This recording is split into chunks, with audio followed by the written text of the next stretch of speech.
I believe you can do this. And for most of you, it's going to take more courage than you realize. It sounds really easy on paper, but once you go in to do something you haven't done in a long time, you're going to be really excited and a little bit nervous. So push through those nerves. You've got it in you. Dig deep, find it, and do it.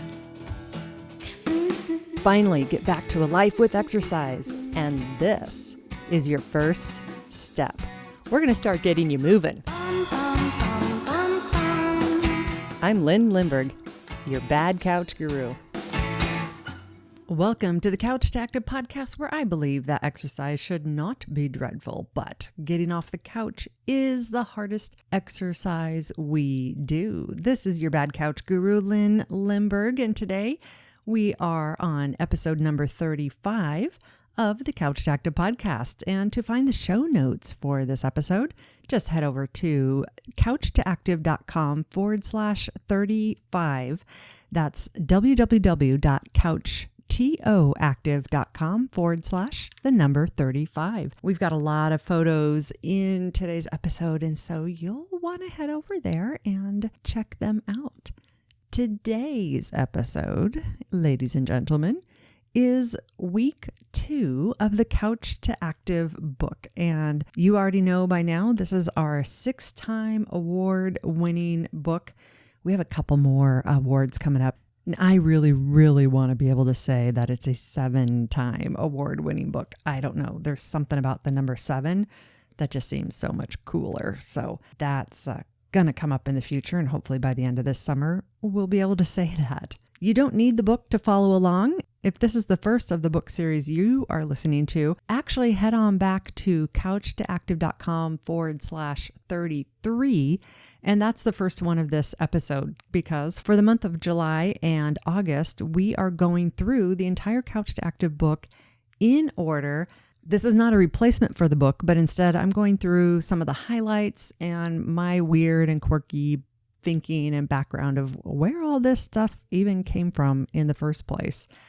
And at the end of each one of these episodes for July and August, I'm going to give you the one thing that I want you to do from the entire section that we go through in the book. It's ridiculous. I'm regretting it. I wish I didn't do this because, as you already know, right? I'm biased. I want you to do it all. But at the end of each podcast, I'll give you the one thing to do that I think will make the most impact in your life if you can only do one thing, and the one thing that I wish for you as a result of what you do. When you complete listening to all of these episodes and you do the one thing at the end of each episode, I have something for you. It's a Couch to Active finisher sticker, and I am mailing, yes, good old-fashioned snail mail, mailing a Couch to Active finisher sticker to everyone who emails me and says that they finished it and tells me something about their experience. So that email address is beawesome, that's BEAWESOME at couchtoactive.com. If you promise me you will finish all 9 episodes, just email me right now and say, hey, I'm not done, but I promise I'll do it. I'd love my finisher sticker, and I will send that to you for free while supplies last. And the show notes for these episodes will tell you if we still have finisher stickers, and we bought a huge pile of them. So if you're listening to this even a year, 2, 3 years later, take a look and see if there's still finisher stickers available, and we will send you yours right away. So this week, I just got back from a week at an air show with my husband in Oshkosh, Wisconsin. It's the Oshkosh, Wisconsin Air Show. And you guys heard, I actually recorded last week's episode from our rental there. I'm back home now and recording this episode from the official couch. And it feels good to be home. I just had a great week, and I wanted to share a few photos with you so you could see the other half of my life that has nothing to do with Couch to Active. So I put some fun photos in the show notes. You can see my husband and I getting interviewed on EAA radio and a couple of shots from the air show and a couple things like that. So that's like way down at the bottom of the show notes for this show. And what's my exercise plan for this week? Are you ready? Drum roll, please. This one is heavy on making connections with friends and making the most of the sunny Seattle days and making the most of what makes me smile. So here we go. Today, I am doing lots of walking around Seattle. Tuesday, I'm walking with a friend and my puppy. And in the evening on Tuesday, I'm doing some kayaks and some weights. Wednesday, I have a buddy who teaches summer group fitness classes at a park on the waterfront. And I'll put a picture of that in the show notes. Thursday, I've got my walking friend, Yana. I'm going to meet with her and walk. Thursday's really busy and exercise would very easily get crowded out, but I am going to meet her and walk because she'll be there waiting for me. So I love how that works. Friday, I'm going to take it easier and do a long, slow walk with a bunch of stretching in the evening, probably in front of the television. Because on Saturday, I am dusting off my mountain bike and I'm going to attempt to go for a couple of an hour-long mountain bike ride with my hubby. Most of you already know I've got a couple of chronic health issues that have been really slowing me down and making exercise even more challenging than it already is and making the couch look oh so lovely. So my mountain bike is actually one of those e-bikes. So it's got a little motor on it. It's going to enable me to be able to keep up with him. So I'll be able to last a little bit longer on the bike and spend more time in nature, enjoying the trails and being out in the forest. So I'm really looking forward to that on Saturday. And after mountain biking, we're going to dust off and head somewhere for dinner. So that I love because it becomes exercise and fun. It's just something to do as opposed to exercise. Sunday, I am sleeping in. And then probably Sunday afternoon sometime, I will be doing body weight exercises while I am binging out on right now. My Netflix show I'm binging out on is Jane the Virgin. Yes. If you haven't watched Jane the Virgin, oh my gosh, it's hilarious. It's really, really cute. I was first interested in it because of one of the main actors in Jane the Virgin, Justin Baldoni. He's taking his success as an actor and turning it into philanthropy work and really looking at positive messages for the world. And I have a lot of respect for what he's trying to accomplish. So I thought, I'm going to just, watch him in Jane the Virgin. And the first series, I'm already through season 1. And I thought at first, oh my gosh, this is such a teenage middle school show. And now I'm partway through season 2 and it's so much more complex and there's so much going on. Now I feel like, am I watching a comedy or a soap opera? I can't tell. It just makes me smile and laugh. So that's what I'll probably be doing on Sunday is some binging on Jane the Virgin while I get my weights in. It's a super fun show, but if you watch it, you got to watch it with closed captioning on unless you're bilingual English-Spanish. So anyhow, there's my little pro tip there. Alrighty, this week we are covering the section of the book called Week 2, which is pages 50 through 77. And you don't need the book to enjoy this podcast. But as you know, I'm biased. I think you will want it. All right. This week's section is titled Reach Out. And it's all about reaching out to the social circles around you and in your life. And what I do is give you practical, tactical things you can do to help you really be empowered to control the environment around you and the social circles around you. And there are some things you can't control, and you can't control how people respond to you, but you can do some really specific things to help make it easier for people around you to support you in a way that's really positive for you. what's important to me around the topic of reaching out is for people to realize, for me, myself, to realize I am way more empowered to take control of things in my life than I give myself credit for. What I hope for you as you go through these steps with me is that you find a greater amount of empowerment and control for your own life within you. You've got it. You can do it. Today, I'm going to give you some more skills to really help you see crystal clearly ways you can empower yourself. And that is exciting. Here we go. The first one is talk. And this one came from my own life and realizing that when I started talking to anyone and everybody around me about my goals for exercise, in some ways I could really talk it to life and make it happen. And when I told folks, hey, I really want to make exercise a priority in my life. Hey, this is something that's important to me. Yes, I'd love to meet you. I'll meet you an hour later because I'm going to spend some time doing my exercise. Making that shift from being really quiet and secretive about my goals to start talking and telling anybody and everybody about it was a really key piece for me because it helped my brain realize, yeah, she really means what she says. And it also kind of put my ego on the line a little bit. And so it really motivated me to keep up with the goals that I had. And let me tell you, I know my life is an extreme example right now.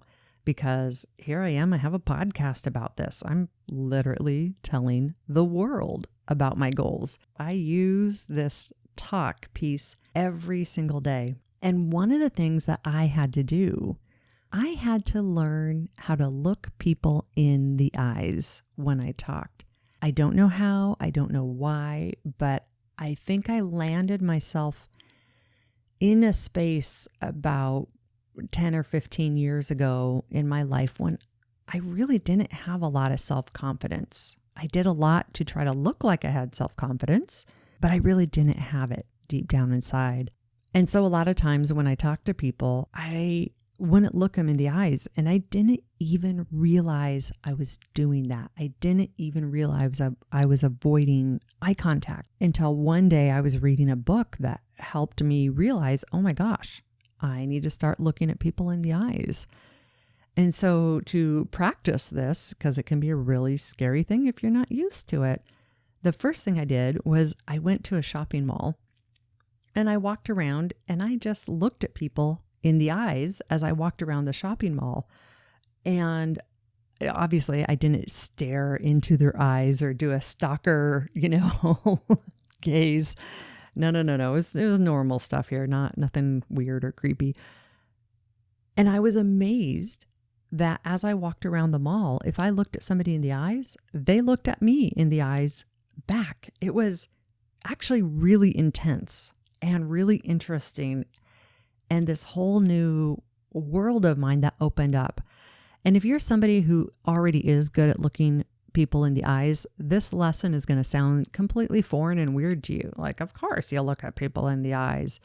But if you might be one of those people like I was, who didn't even realize you weren't looking people in the eyes, and now you do, your world is going to be rocked, let me tell you.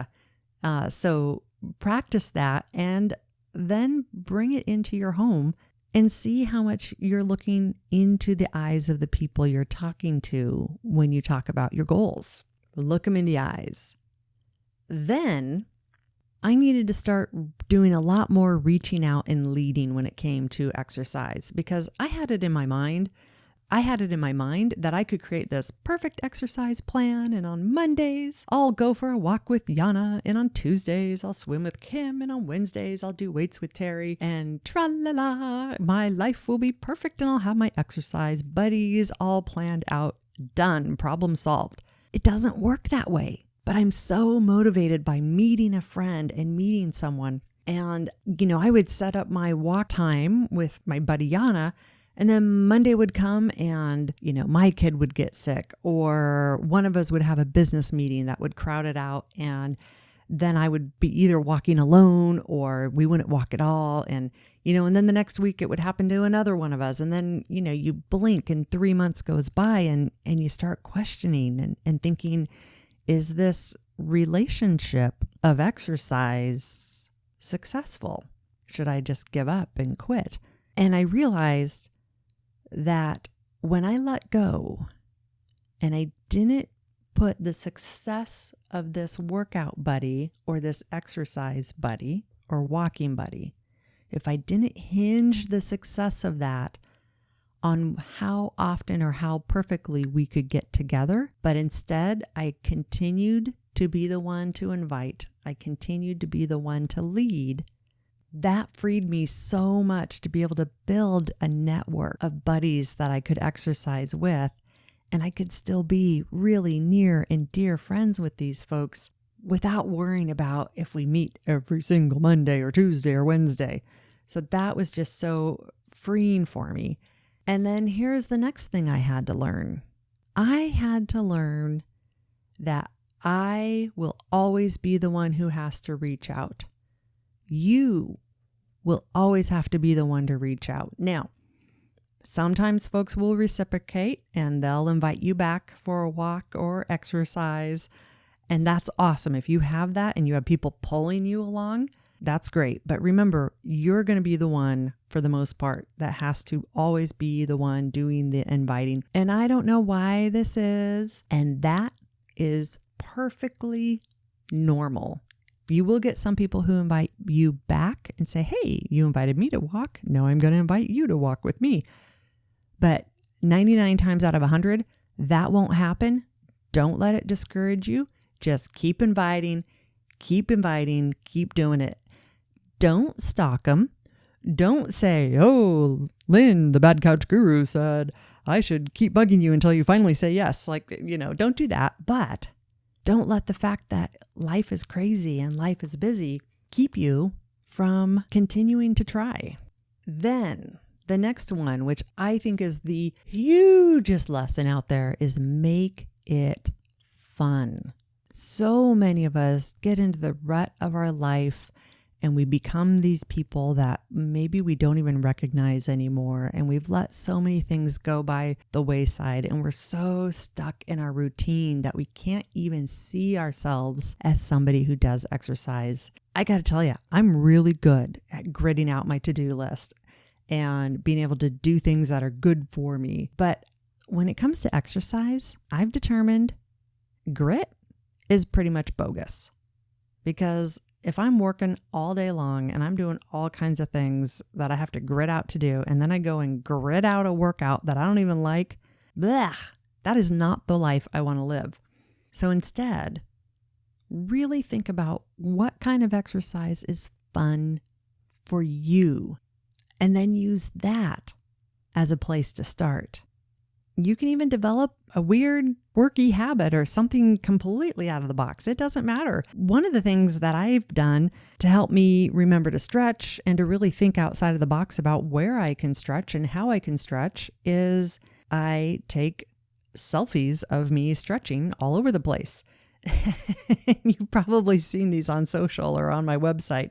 And it's really just a fun, quirky thing to remind me to stretch. And every time I take a photo in a weird spot, in front of the Eiffel Tower in Paris, on the beach, in a tree well, on top of a piece of artwork, I have a couple I took at Nike headquarters. And once I sat down on the sidewalk in downtown Seattle next to a street performer and took a stretching photo there. It's just so much fun and it makes me smile and I get a little stretch in. So do think outside of the box, make it fun. And then while you're doing all these things and while your life is changing, guess what's going to happen? You're going to surprise the people around you. And people don't like change, even if it's good change. And just know that their reaction to you may be good, bad, indifferent, but it doesn't matter. Just know you're going to surprise them. And whether they say something or not, they're probably going to notice. It'll raise their eyebrows a little bit. And that's okay. It'll take them a long time to get used to the new normal of you. Just know that when you surprise them now, one day in the far off future, you're going to look back and not even know when, but at some point, what's surprising to the people around you now is going to feel perfectly normal to them. And along this whole journey of reaching out to people, one more very tactical, practical thing that you can do is to thank as much as possible each and every person who supports me in any way, shape, or form. And I got to tell you, sometimes people's way of supporting me in this, it comes across nagging, or it comes across questioning, or it comes across negative. So if you face that, ask yourself the question, what is the intention? Is their intention to really support me? And if that's the case, I say, thanks for supporting me.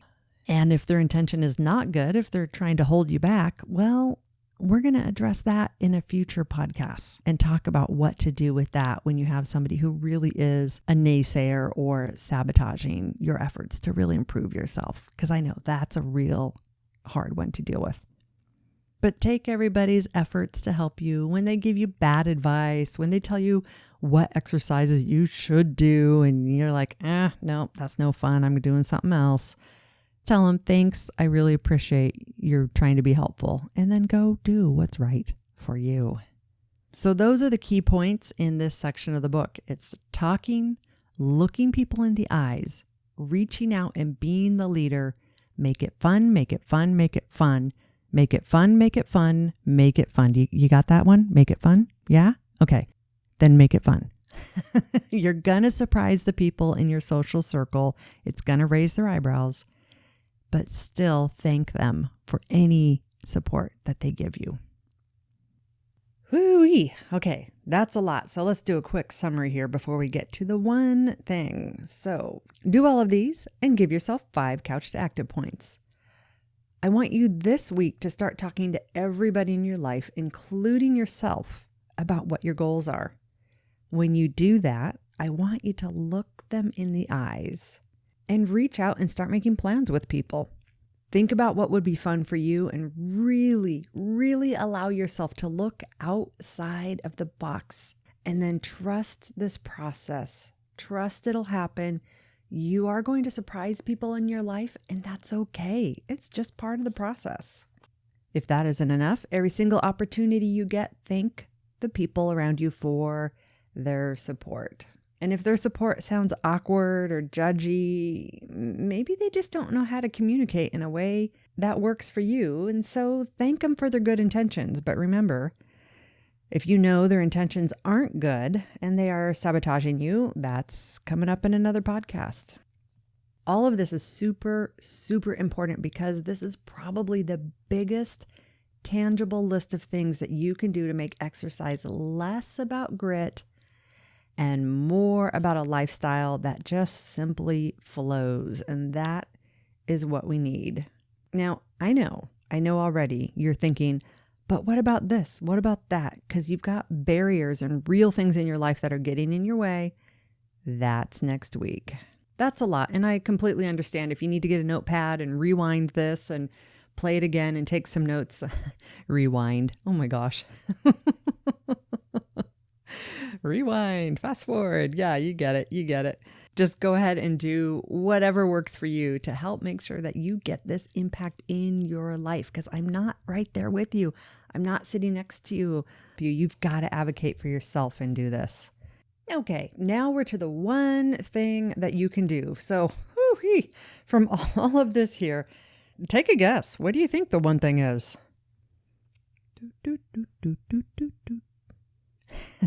Ding, ding. All right.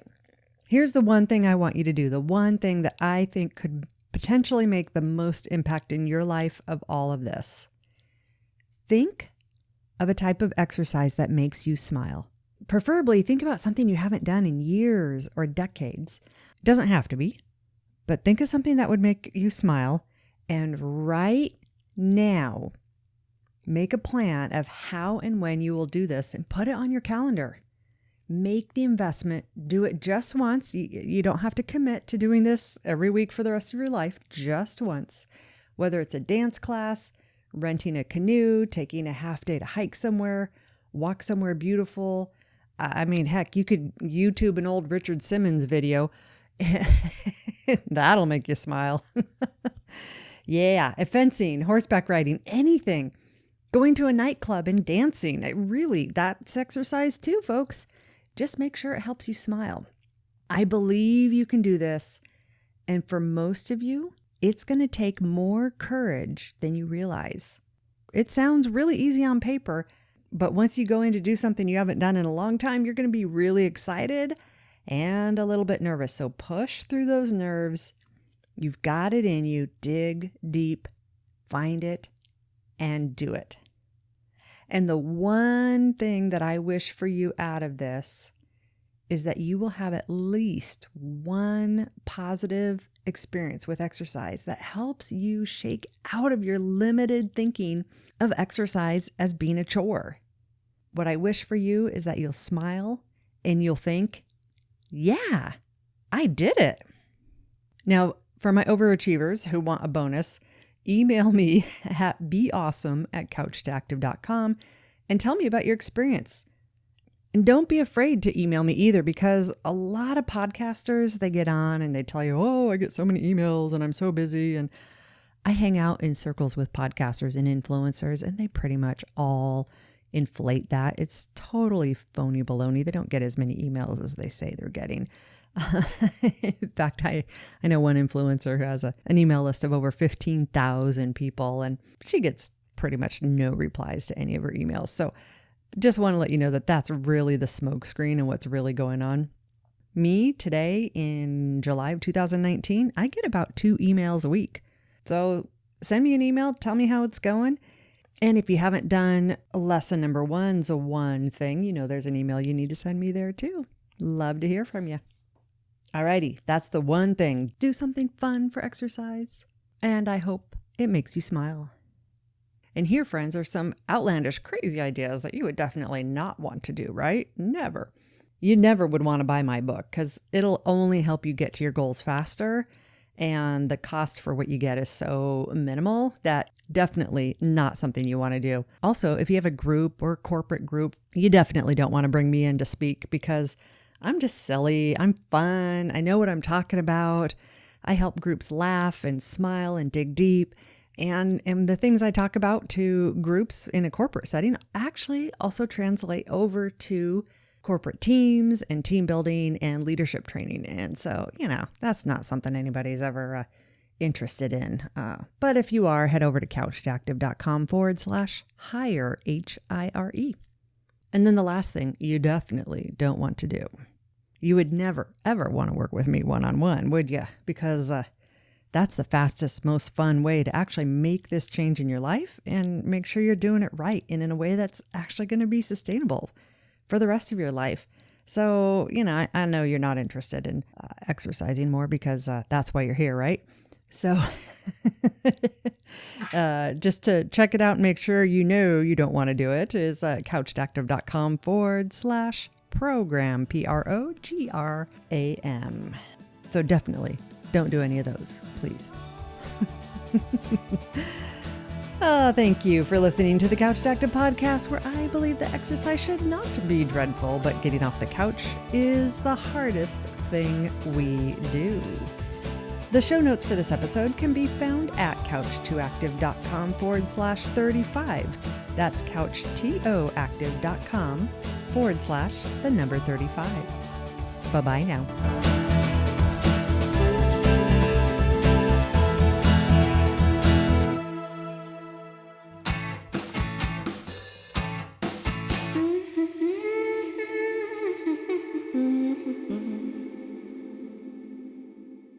Do-do-do-do.